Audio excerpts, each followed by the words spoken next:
Maraknya aksi perundungan anak yang akhir-akhir ini terjadi memang memprihatinkan. Di Sukabumi, Jawa Barat belum lama ini seorang pelajar yang masih duduk di kelas 2 SD meninggal dunia diduga dikeroyok kakak kelasnya. Awalnya korban mengeluh sakit kepada orang tuanya saat pulang sekolah dan kemudian mengalami kejang-kejang sehingga dibawa ke rumah sakit. Berdasarkan pengakuan korban ke dokter yang merawat, sebelum meninggal dirinya mengaku dianiaya kakak kelasnya dan menyebut satu nama pelaku yaitu AZ. Usai kematian korban, jajaran unit Reskrim Polresta Sukabumi memeriksa 15 saksi yang terdiri dari pihak keluarga, pihak sekolah, pihak rumah sakit serta rekan-rekan korban termasuk terduga pelaku penganiayaan.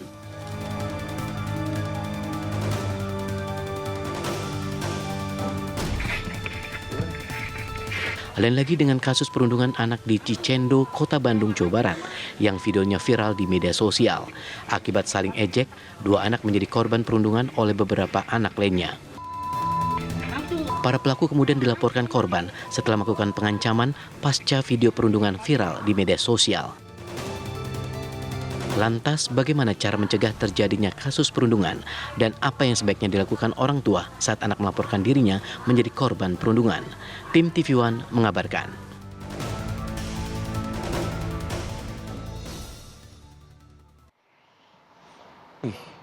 Jadi ngeri-ngeri sedap ini kalau kayak gini ya. Ini sebenarnya perundungan Apalagi yang ini punya anak-anak yang masih sekolah saat ini. Ini apa yang menjadi akar masalahnya sehingga semoga kedepannya sih nggak ada masalah seperti ini lagi ya. Perundungan udahlah stop sampai di kasus ini aja. Tapi kita akan membahas mengenai hal ini dengan dua narasumber yang sudah bergabung. Sudah ada Mbak Vera Itabilina, psikolog. Selamat pagi, assalamualaikum Mbak Vera. Pagi. Sehat ya Mbak ya? Salam sehat. Minggu-minggu kita gangguin Mbak. Iya.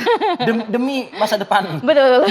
Terus. Oke, kita juga bergabung bersama kami. Sudah ada KBP Aga Soncaya, Kasat Reskrim Polrestabes Bandung. Selamat pagi Pak Kasat. Pagi Pak Kasat, assalamualaikum. Pagi Mbak Rati, Mas Arif. Ya, saya ingin ke Pak Kasat terlebih dahulu. Pak Kasat, untuk duduk perkara yang di Cicendo, Bandung, Pak. Bagaimana perkembangan terbarunya, Pak? Ini mediasi benar, Pak, dilakukan?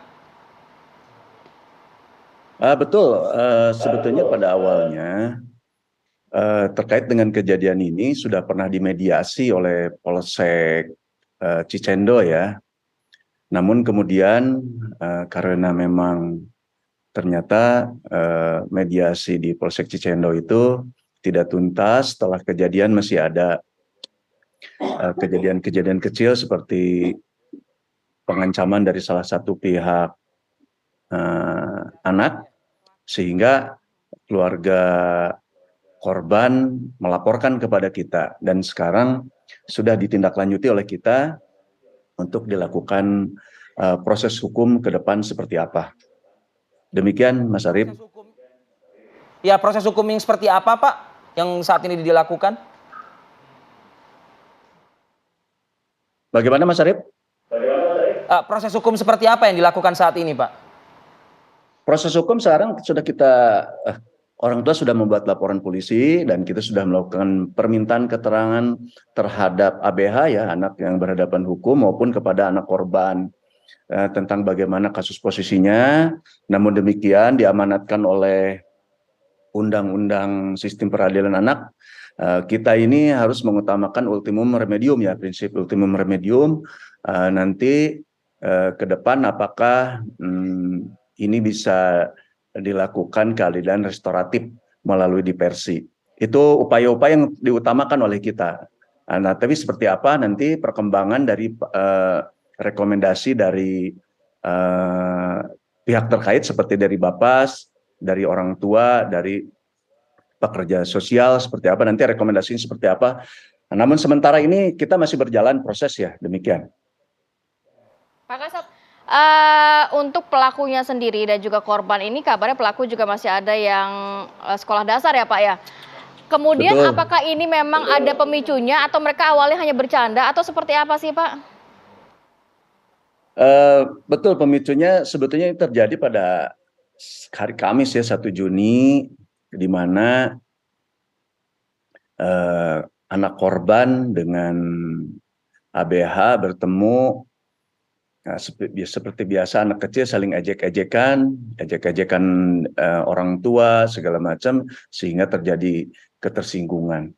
Kemudian hari Jumatnya bertemu lagi mereka dan ya itulah terjadi kekerasan ya oleh ABH terhadap anak korban. Seperti itu. Memang ada Pak pemicu dan kedua anak ini dari hasil keterangan mempunyai dua kelompok. Sebetulnya mereka masih tetanggaan, masih berdekatan rumahnya, tetapi memiliki dua kelompok nama, nggak saya sebutkan namanya kelompok anak korban, mempunyai kelompok A, ini kelompok B. Seperti itu, jadi pertemuan-pertemuan ketersinggungan dari ejek-ejekan. Saling ejek, kemudian Pak Kasat, perundungan, ya? saat ini berapa orang yang diperiksa, Pak?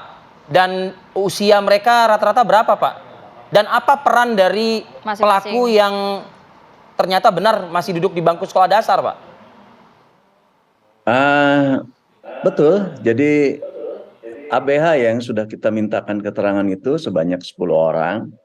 Untuk korban anak itu jumlahnya 2 orang.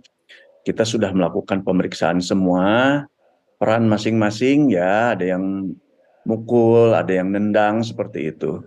Memang semuanya berperan dari hasil permintaan keterangan. Dan betul, di antara ABH ada yang masih duduk di SD dan juga pelajar SMP. Pak Kasat, saya mau ke Mbak Vera. Mbak Vera, kalau melihat ini miris ya, masih terjadi lagi, bahkan juga pelakunya SD begitu ya, Mbak. Apa sih sebenarnya yang terjadi pada anak-anak zaman sekarang, Mbak? Sukabumi SD juga. Bandung juga SD. Yang terjadi pada anak-anak sekarang ya. Jadi kalau yang kita lihat mereka belajar cara yang salah untuk menyelesaikan masalah gitu ya. Kalau kita balik lagi ke perkembangannya, memang anak-anak usia SD, apalagi SMP, remaja gitu kan, mereka masih punya keterbatasan dalam memanage emosi ya, memanage emosi. Kalau marah ya marah aja gitu ya. Jadi belum ada filternya, belum ada kontrolnya. Oh, saya nggak boleh marah sampai memukul misalnya. Nanti korbannya sakit, nanti bisa meninggal, bisa cedera dan sebagainya. Itu belum bisa dia dalam satu saat ketika marah langsung memikirkan konsekuensi jangka panjangnya, itu belum gitu. Sehingga memang anak-anak perlu dilatih bagaimana sih kamu kalau marah tuh harus apa dulu. Harus diredakan dulu marahnya gitu ya, terus nanti pilihan solusinya tuh apa saja. Nah itu harus dilatih memang anak-anak. Nah sulitnya itu akan sulit terjadi kalau misalnya satu, nggak ada contoh.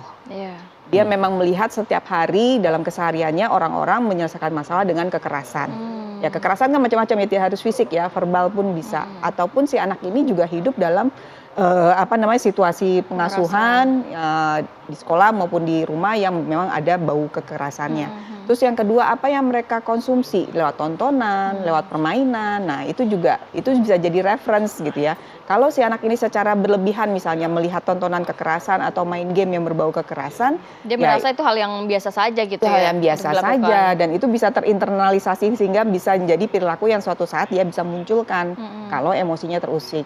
Terus ada satu hal lagi dalam tadi kan usia SD, usia SMP itu kan memang usia sudah mulai punya peer group ya, kelompok teman sebaya, di mana mereka merasa butuh menjadi satu bagian dari kelompok.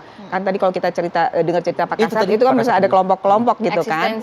Nah, ini jadi SMP kan soalnya kan. Mungkin anak ini juga sebenarnya enggak mau menggunakan kekerasan, tapi karena teman-teman satu kelompoknya value-nya adalah kekerasan gitu ya, adalah bully gitu ya, atau berantem gitu. Jadi mau nggak mau supaya dia diterima di kelompok itu, supaya dia masih tetap punya teman, dia mengikuti si value kelompok tersebut. Meskipun tidak dibenarkan hal seperti itu. Betul. Gitu. Mbak Vera, saya bertanyanya itu nggak habis pikir sih sebetulnya, karena gini Mbak, anak apalagi SD lah begitu. Itu kan kalau misalnya dia melihat sesuatu, kemudian dia akan bawa itu kepada lingkungan terdekat dia, dalam hal ini adalah keluarga. Dalam hal ini adalah orang tua. Misal dia melihat ada adegan kekerasan, ya tentu kan dia akan kepo ya gitu. Anak kecil itu kan dia akan tanya, itu apa sih mah? Itu apa sih Pak? Kok orangnya kok digituin sih Pak? Kok orangnya digituin sih mah? Nah artinya kan bila mana proses ini terjadi, ya kan bisa dikasih tahu dong, bisa diberikan pemahaman, atau mungkin anaknya disuruh pergi dari situ, dibawa menjauh dari sana seperti itu. Artinya ada pencegahan dong Mbak, bisa kan sebetulnya di itu? Harusnya bisa, gitu ya. Gini, itu tadi yang disampaikan Arif, kalau misalnya komunikasinya memang bagus antara anak dan orang tua. Tapi kalaupun tidak, gitu ya.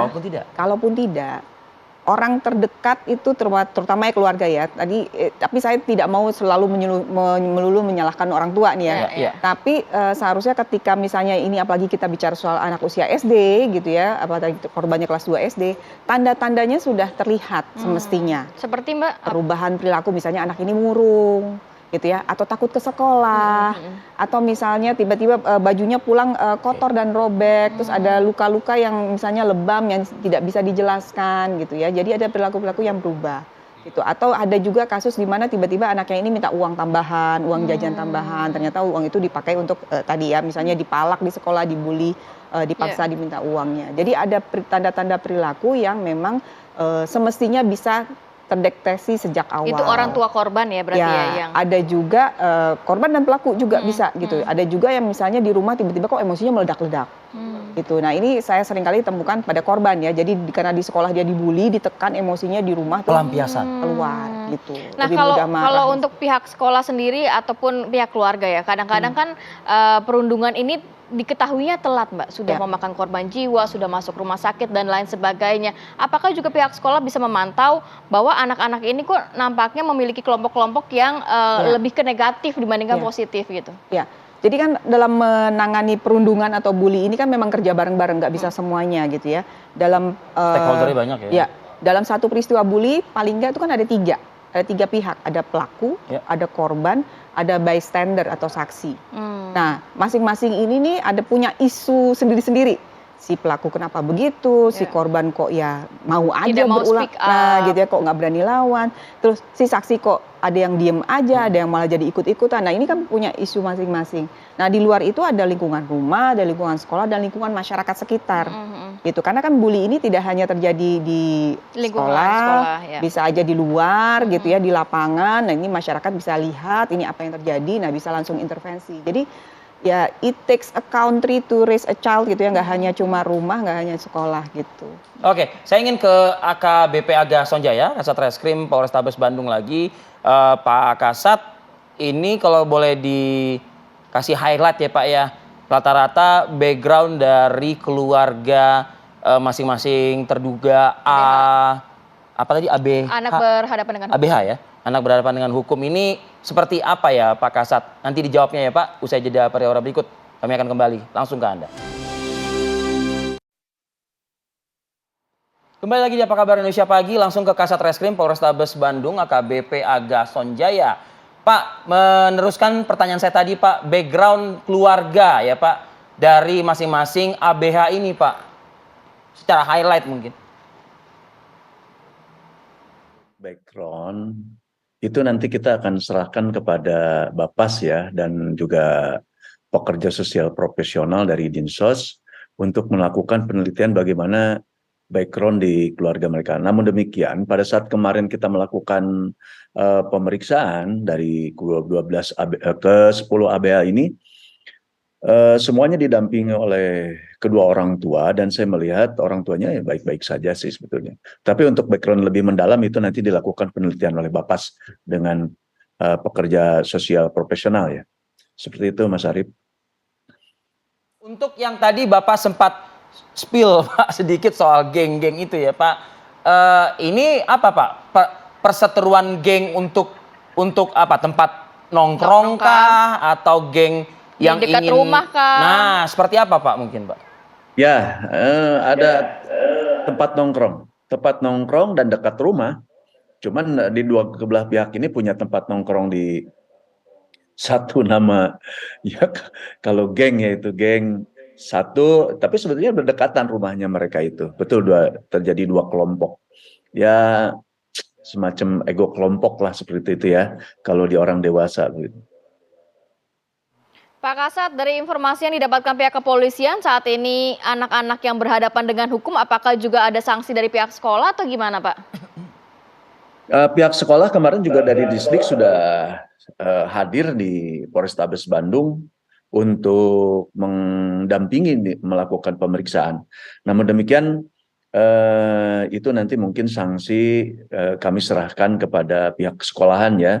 Seperti itu. Yang penting bahwa kami dari Polrestabes Bandung, karena ini adalah keterlibatan anak baik korban maupun juga kepada ABH, kami melibatkan semua sesuai amanah undang-undang. Kita libatkan semua dari pihak keluarga, dari advokasi anak, dari Bapas, dari pihak sekolahan, kita libatkan semua karena kita akan mencari jalan yang terbaik untuk anak.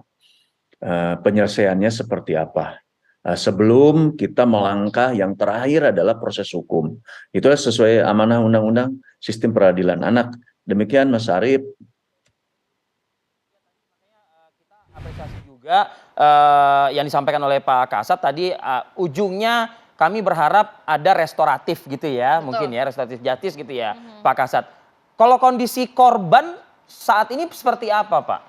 Kita mengkhawatirkan adanya guncangan psikologis Pak. Trauma. Nah itu kita sudah memintakan kemarin untuk dilakukan seks psikologis ya. Nanti hasilnya hasilnya belum kita dapatkan, tapi kita sudah nanti sudah kita mintakan. Seperti itu. Namun sampai saat sekarang sih kelihatannya mereka baik-baik saja. Mudah-mudahan ya baik-baik saja. Tetapi hasil secara resmi dari tim psikologi belum kami dapatkan, Mas Arief. Pak Kasat, jadi sebelumnya memang sempat berdamai atau gimana sih Pak antara ini korban dan juga ABH ini? Betul. Jadi pada Kamis dan Jumat terjadi tanggal 1, tanggal 2 Juni. Kemudian pihak Polsek tanggal 6 itu mendapatkan laporan dari warga bahwa tanggal 2 hari Jumat itu ada kejadian keributan antara anak tersebut. Secara respon cepat ya, Polsek segera mendatangi tempat kejadian dan mengumpulkan anak-anak berikut orang tuanya untuk dilakukan perdamaian untuk mencegah kejadian berlanjut. Namun demikian, esok harinya tanggal 7 dari ABH anak masih ada yang melakukan sedikit intimidasi kepada korban anak, sehingga orang tua merasa ini sangat riskan atau mungkin merasa terancam dan bagaimana kelanjutannya, sehingga untuk itu kita dari Polrestabes Bandung juga merespon cepat untuk segera menarik perkara tersebut dari Polsek Cicendo, karena kebetulan unit PPA itu hanya ada di Polrestabes Bandung. Kalau di Polrestabes Bandung, untuk di Polsek tidak ada unit PPA. Maka itu untuk dilakukan proses lebih lanjut. Intinya bahwa kita ya untuk tidak mencegah bahwa ini terjadi lebih lanjut. Demikian ya, Mbak Rati, Mas Arief. Ya, terakhir Pak Kasat, himbauan apa yang bisa disampaikan oleh penegak hukum dalam hal ini ranah kepolisian Pak terkait peristiwa ini? Oke. Dari pihak kepolisian sendiri sebetulnya kita mempunyai fungsi preventif dan juga represif. Preemptif dari binmas kita, dari polisi RW, menyampaikan kepada warga sekolah untuk mencegah ya anak-anak terjadinya kekerasan terhadap anak. Preventif, fungsi preventif kita pada saat bubaran sekolah, ya mobil-mobil patroli ada untuk mencegah pertemuan-pertemuan anak-anak sekolah terjadi keributan. Namun ini kan terjadi di luar sekolah, yaitu terjadi di dalam gang-gang. Represif ya kita sudah juga kita melakukan tindakan-tindakan penegakan hukum seperti itu. Namun demikian ini tidak cukup menurut saya untuk mengatasi seperti ini. Ini perlu keterlibatan semua. Orang tua, pihak sekolah, warga, ya kita pihak penegak hukum itu harus bersama-sama. Terutama memang kita akses sosial media yang begitu begitu luas bisa diakses oleh anak-anak. Seperti kita lihat banyak di dalam sosmed itu tentang kekerasan-kekerasan dan dapat diakses oleh anak-anak dilihat. Nah ini tentunya perlu pendampingan dari pihak orang tua. Bagaimana bijak memberikan akses untuk anak melihat sosial media tentang kekerasan ini. Ini intinya edukasi yang harus diberikan kepada anak-anak ya. Anak-anak kebetulan masih berkembang,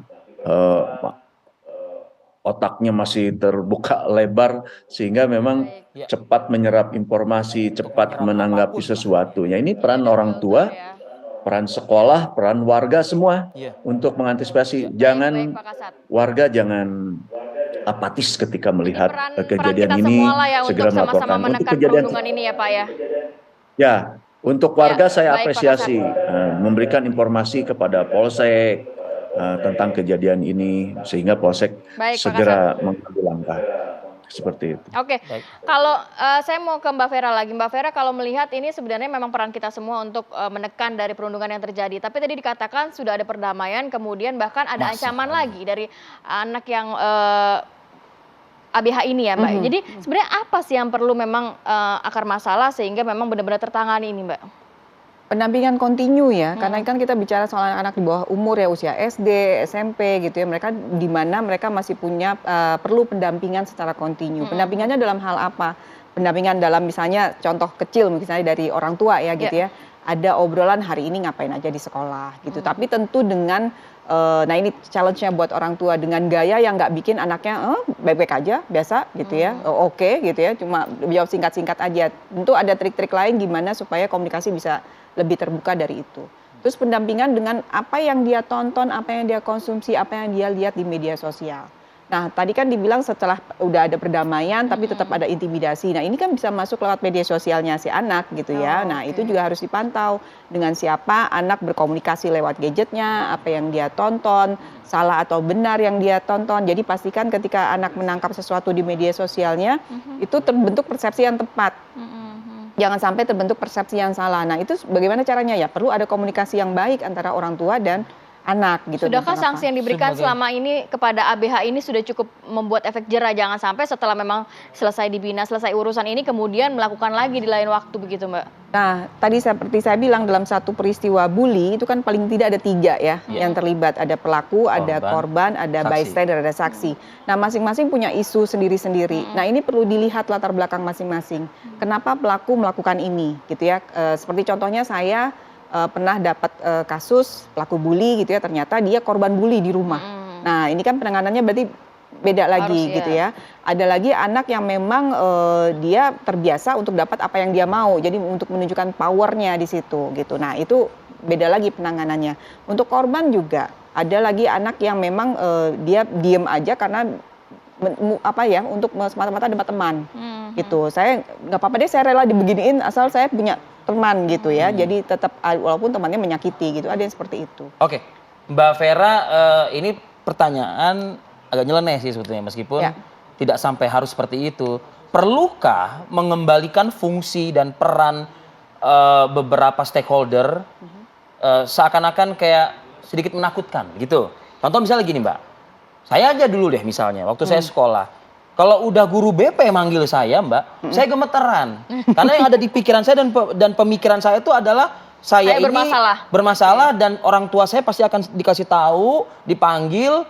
Ada sanksi dan ancamannya adalah saya mungkin terancam nggak bisa lagi sekolah di tempat ini gitu. Itu misalnya dari guru BP. Dengan pihak kepolisian, kan tadi kan ada unsur mediasi itu Mbak. Nah, melihat baju polisi aja dulu saya itu takut. Iya, gitu loh Mbak, gitu. Sekarang meskipun saat ini kan semua lembaga-lembaga ini kan tentu kan akan bergerak lebih humble, lebih lama begitu kan. Nah, ini kan bertolak belakang Mbak, gitu loh. Figur-figur itu bisa aja dimunculkan lagi. Tapi jangan lupa. Bukan ingin membuat ketakutan lagi buat anak, tapi serius anak ini melihatnya, oh kalau dipanggil BP. Ini satu hal yang serius. Oke, tapi keluar dari ruang BP, keluar dari lingkungan sekolah, keluar dari kantor polisi, dia ketemu lagi sama teman-teman yang, nah itu juga menakutkan. Dia nggak akan beres juga. Iya, itu juga menakutkan buat anak, ditekan setiap hari. Mungkin ketemu sama guru BP bisa seminggu sekali gitu ya, tapi ketemu sama teman-temannya yang memang mendorong dia untuk melakukan kekerasan, cemen lo nggak berani gitu Iya, aja iya. gitu ya, nggak Keluar dari geng deh kalau nggak nah ini. gitu, ya. nggak usah gabung sama kita deh. Nah itu mereka temui setiap hari. Nah itu yang kita harus mengerti. Jadi anak-anak ini perlu diberikan pilihan, tindakan apa sih yang dia bisa lakukan untuk menghindari itu. Karena pasti dia tahu kan, oh nggak bagus membuli, oh nggak bagus melakukan kekerasan. Tapi dia tidak tahu bagaimana cara menghindari Atau itu. disalurkan kepada kegiatan yang positif Nah begitu itu ya. bisa jadi. Tadi kan Pak Kasat juga bilang asal muasalnya nongkrong. Iya. Nah iya. pertanyaannya kenapa sekarang mereka bisa nongkrong? Nggak ada kegiatan lain kah? Orang tua nggak nyari ya? Apa gitu. kayak les lagi, apa ini ya segala Nah, macam dibuat sibuk. seringkali orang tua terjebaknya kasih les lagi, lesnya pelajaran. Gitu. Hmm. Kasih aktivitas fisik, ikut klub olahraga atau kalau mereka sekumpulan geng gitu ya, ada 5 orang ya jadikan tim basket misalnya. Jadi kasih kegiatan mereka yang bisa mereka juga eksis di situ. Iya, iya. Dan kita perlu ingat kalau usia remaja mereka juga mencari eksistensi kan. Iya. Saya tuh anak apa sih gitu, Iya. anak yang jago apa sih gitu. Kalau nggak punya itu, mereka akan mencari-cari. Jago gitu berantem ya. jadinya ya. Jago berantem, Dan jika ada berani, tanda-tanda viral atau gitu. deteksi anak kita sedang mencari-cari, segera ya mungkin ya diarahkan, disalurkan ke hal-hal yang sangat-sangat positif. Iya, itu. jadi begitu masuk usia SD orang tua sudah harus tahu, wah anak saya ini perkembangannya berubah nih, dinamikanya nih. Dia akan punya peer group, dia butuh merasa menguasai sesuatu, ada sense of competence di situ. Nah, berikan sesuatu bidang yang dia memang bagus di situ dan dia bisa kuasai. Kalau dia punya itu, punya sesuatu yang bisa dia banggakan, dia nggak akan mudah terpengaruh untuk ikut hal-hal yang seperti itu. Betul. Oke Mbak Vera, terima kasih banyak Mbak. Terima kasih banyak Mbak Vera. Sama-sama. Terima Atas kasih. pandangannya ya. Waduh, luar biasa. Pak Kasat juga terima kasih Pak Kasat banyak. terima kasih Kasat Pak atas sudah waktunya bergabung. hari Minggu ini Pak.